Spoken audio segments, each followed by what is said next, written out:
Hello hello. क्या आपने कभी सोचा है कि जिस इंसान पर आप हद से ज्यादा यकीन करते हो वही आपकी जिंदगी का सबसे बड़ा दुश्मन बन सकता है? मैं हूँ आरजे सिया और आप सुन रहे हो वो यादें।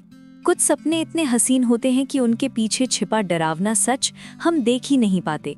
आज की ये कहानी एक ऐसी लड़की की है जिसने मोहब्बत में अपना सब कुछ भरोसा कर दिया, पर बदले में उसे जो मिला वो सुनकर आपकी रूह कांप जाएगी। क्या होता है जब एक नया नवेहा रिश्ता मौत से भी बदतर सौदा बन जाता है। सफर शुरू हो चुका था। युवान ने बड़े सुकून से कहा, वे सब बाद में आएंगे, अभी हम मुंबई जा रहे हैं अपने घर में। रुबीना की खुशी का तो ठिकाना ही नहीं था। उसे लग रहा था कि उसे दुनिया का सबसे प्यारा पति मिल गया है। हाँ, थोड़ी उदासी जरूर थी। सलमा और नज़मा के बारे में सोचकर उसका दिल थोड़ा भारी हो रहा था, लेकिन अगले ही पल उसने खुद को संभाला और मन ही मन सोचा, एक बार मुंबई जाकर घर जमा लूं, फिर ढेर सारे तोहफे, कपड़े और मिठाइयाँ लेकर जौनपुर वापस जाऊंगी। उसने सोचा था कि वो युवान जी से कहकर उस बड़ी सी गाड़ी में सलमा को पूरे जौनपुर का चक्कर लगवाएगी। वो रिक्शा तो इस बड़ी गाड़ी के सामने कुछ भी नहीं लगेगा। सलमा कितनी खुश होगी। इन्हीं मीठे ख्यालों में खोई रुबीना को कब नींद आ गई पता ही नहीं चला। उसने अपना सर युवान के कंधे पर टिका दिया और सपनों की दुनिया में चली गई। एक लंबा सफर तय करने के बाद जब रुबीना मुंबई पहुंची तो वहां की चकाचौंध देखकर उसकी आंखें चुंधिया गईं। इतना बड़ा शहर, इतनी रोशनी, उसे लगा जैसे वो किसी और ही दुनिया में आ गई है। लेकिन तभी गाड़ी एक संकरी सी तंग गली में घुसी और एक पुराने मकान के सामने रुकी। युवान उसे लेकर सीढ़ियों से ऊपर एक कमरे में आया। रुबीना थोड़ा चौंक गई। उसने हैरानी से पूछा, ये आप हमें कहाँ ले आए हैं? आपने तो कहा था बड़ा सा घर है, ये तो एक छोटा सा कमरे जैसा है। युवान ने बड़े प्यार से उसके कंधे पर हाथ रखा और कहा, अरे, हमारी शादी की खुशी में नए घर में कल बड़ा प्रोग्राम है। कल सुबह सीधा वहीं चलेंगे। आज रात बस जैसे तैसे यहाँ निकाल लो। युवान की उस छुअन में इतनी अपनापन थी कि रुबीना पिघल गई। उसने मासूमियत से हाँ में सर हिला दिया। युवान ने कहा, तुम तैयार हो जाओ, मैं ड्राइवर को गाड़ी छोड़ने को कहकर आता हूँ।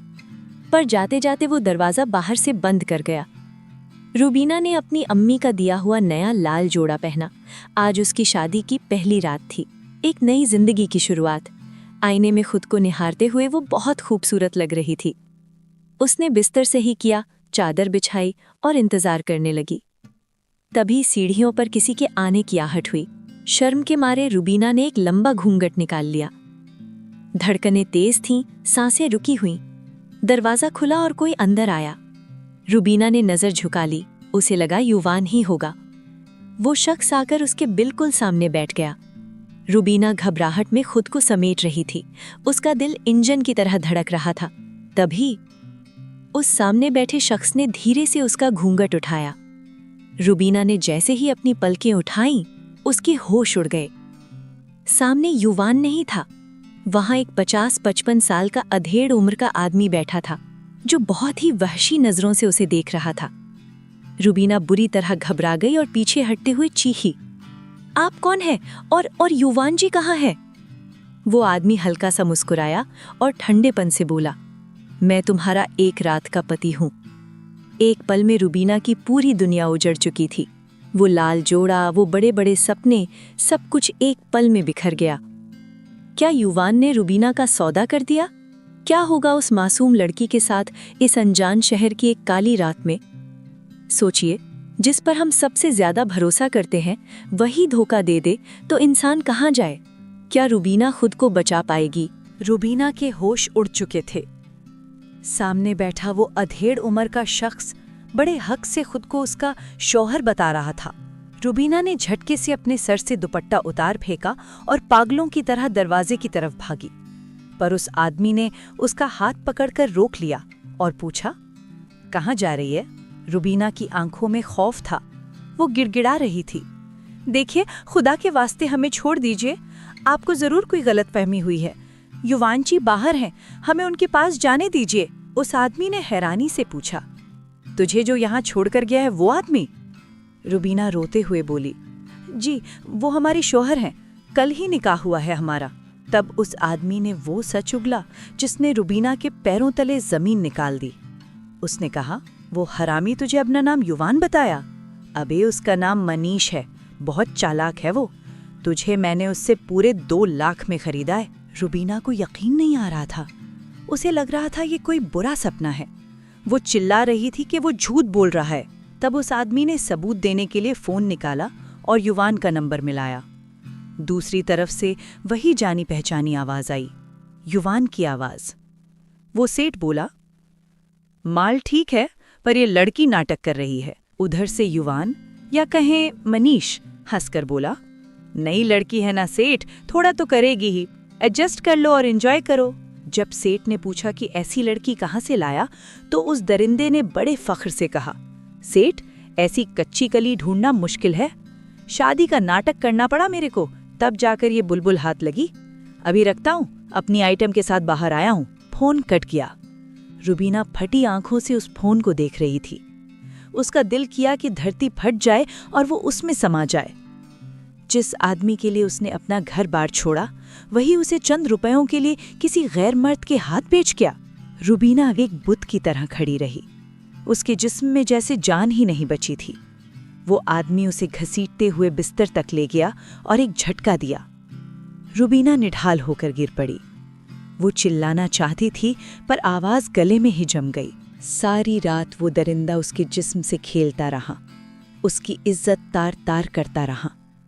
लोग कहते हैं शादी की पहली रात यादगार होती है। रुबीना के लिए ये रात कभी न भूलने वाली थी। दर्द और जिल्लत की इंतहा थी वो रात। सुबह जब आंख खुली तो रुबीना ने खुद को उस बुरी हालत में देखा। लड़खड़ाते हुए वो बाथरूम गई और वहां के धूल भरे आईने में खुद को देखा। गर्दन से लेकर सीने तक उस दरिंदे की दरिंदगी के निशान थे। उसने जल्दी जल्दी निशान मिटाने के लिए चेहरा धोया, पर मन पर लगे धब्बे कैसे मिटते। भीगे बालों और लाल आंखों के साथ वो खुद को आईने में देख भी नहीं पा रही थी। वो वहीं घुटनों के बल गिर गई और फूट फूट कर रोने लगी। उसका रुदन ऐसा था जो किसी का भी कलेजा चीर दे। वो बस यही सोच रही थी, अब किस मुंह से घर जाएगी, अम्मी अब्बू को क्या कहेगी, आखिर क्यों हुआ उसके साथ ये सब। दोस्तों, कभी कभी मोहब्बत का मुखौटा पहनकर दरिंदे हमारे बीच घूमते हैं। रुबीना की इज्जत तो लुट गई, पर क्या उसकी उम्मीद भी खत्म हो गई? क्या वो इस नर्क से कभी निकल पाएगी, या ये सिर्फ उसकी बर्बादी की शुरुआत है? खुदा ना करे किसी बेटी के साथ ऐसा धोखा हो। पर सवाल ये है, क्या रुबीना अब कभी किसी पर यकीन कर पाएगी? घंटे भर बाद रुबीना बाथरूम से बाहर आई। कमरे में वो अधेड़ उम्र का शख्स नहीं था। रुबीना ने मौका देखा और दरवाजे की तरफ लपकी, लेकिन किस्मत ने यहाँ भी साथ नहीं दिया। दरवाजा बाहर से बंद था। वो भागकर खिड़की के पास गई, शायद कोई मदद मिल जाए, पर बाहर हर तरफ सन्नाटा था। दूर दूर तक कोई दिखाई नहीं दे रहा था। रुबीना की समझ में नहीं आ रहा था कि वो क्या करे। तभी दरवाजा खुला और वही शख्स अंदर आया। उसे देखते ही रुबीना सहम गई, जैसे किसी ने उसकी सांसें रोक ली हों। उस आदमी के हाथ में एक थैली थी। उसने उसे टेबल पर रखा और रूखेपन से बोला, इसमें खाना है, चल आकर खा ले, रात से कुछ खाया नहीं होगा। रुबीना ने हिम्मत जुटाई और कहा, मुझे कुछ नहीं खाना, मुझे यहाँ से जाना है, मुझे जाने दीजिए। वो दरवाजे की तरफ बढ़ने लगी, पर उस आदमी ने रास्ता रोक लिया। उसने बड़ी बेरहमी से कहा, कहाँ जा रही है? अब तू मेरी है, पूरे 2 लाख दिए हैं तेरे, ऐसे थोड़ी ना जाने दूंगा। रुबीना ने आखिरी कोशिश की, देखो मुझे जाने दो वरना मैं चिल्लाऊंगी। पर उस दरिंदे ने ठहाका लगाया, चिल्ला जितना मर्जी चिल्ला, इधर तेरी मदद करने कोई नहीं आएगा। रुबीना की आंखों से आंसू बहने लगे। वो एक ऐसे जाल में फंस चुकी थी जहां से निकलना नामुमकिन लग रहा था। वो अभी कुछ सोच ही रही थी कि उस आदमी ने झटके से उसे अपनी तरफ खींचा और बिस्तर पर पटक दिया। एक बार फिर वही वहशीपन, वही दरिंदगी। रुबीना रोती रही, चिल्लाती रही, पर उस निर्दयी को जरा भी दया नहीं आई। जब दर्द बर्दाश्त से बाहर हो गया तो रुबीना बेहोश हो गई। वो आदमी उठा, बाथरूम गया, खाना खाया और रुबीना को उसी हालत में छोड़कर बाहर निकल गया। जाते जाते दरवाजे पर ताला लगाना नहीं भूला। 1 हफ्ता बीत गया। 1 हफ्ता जहां हर दिन रुबीना की इज्जत के साथ साथ उसकी आत्मा भी तार तार होती रही थी। वो बेबस थी, सब अपनी आंखों से देख रही थी, पर खुद को बचा नहीं पा रही थी। अब तो उसकी हिम्मत ने भी जवाब दे दिया था। दर्द सहते सहते अब उसे आदत हो गई थी। चेहरे की हंसी गायब हो गई, आंखों के आंसू सूख गए। वो बस एक जिंदा लाश बनकर रह गई थी। 1 हफ्ते तक वो उन 4 दीवारों में कैद रही। उसने धूप तक नहीं देखी थी। लेकिन कहते हैं ना, हर अंधेरी रात के बाद सुबह जरूर आते हैं। एक सुबह उस आदमी के पास किसी का फोन आया और वो जल्दी में बाहर निकल गया। इस बार दरवाजा खुला रह गया था। रुबीना के लिए ये वही मौका था जिसका वो इंतजार कर रही थी। उसने दरवाजे से झांक कर देखा, वो आदमी वहां नहीं था। क्या ये रुबीना की आज़ादी का रास्ता है? क्या वो इस नरक से भाग पाएगी? दोस्तों, रुबीना ने हिम्मत नहीं हारी थी, पर क्या ये खुला दरवाज़ा उसे उसकी पुरानी जिंदगी वापस दिला पाएगा? क्या वो इस दलदल से निकलकर फिर से सांस ले पाएगी? अगला कदम बहुत खतरनाक है और रुबीना को ये कदम उठाना ही होगा। एक हफ्ता, सिर्फ एक हफ्ता लगा उस दरिंदे को एक जिंदा लड़की को लाश बनाने में। रुबीना की इज्जत लुट गई, उसकी रूह तार तार हो गई। पर किस्मत ने आज एक खिड़की खोली है। वो दरवाज़ा खुला रह गया है दोस्तों। पर सवाल ये है कि क्या रुबीना इस नर्क से निकलकर धूप देख पाएगी, या ये भी किसी नई साजिश का हिस्सा है? मेरा तो कलेजा चीर गया ये स्टोरी सुनाते हुए। आपको क्या लगता है? क्या रुबीना को भाग जाना चाहिए या कानून की मदद लेनी चाहिए? सिया कल फिर आएगी ठीक शाम 7 बजे, रुबीना की इस आखिरी कोशिश की कहानी लेकर। सुनते रहिए वो यादें। अपना ख्याल रखना। Bye bye.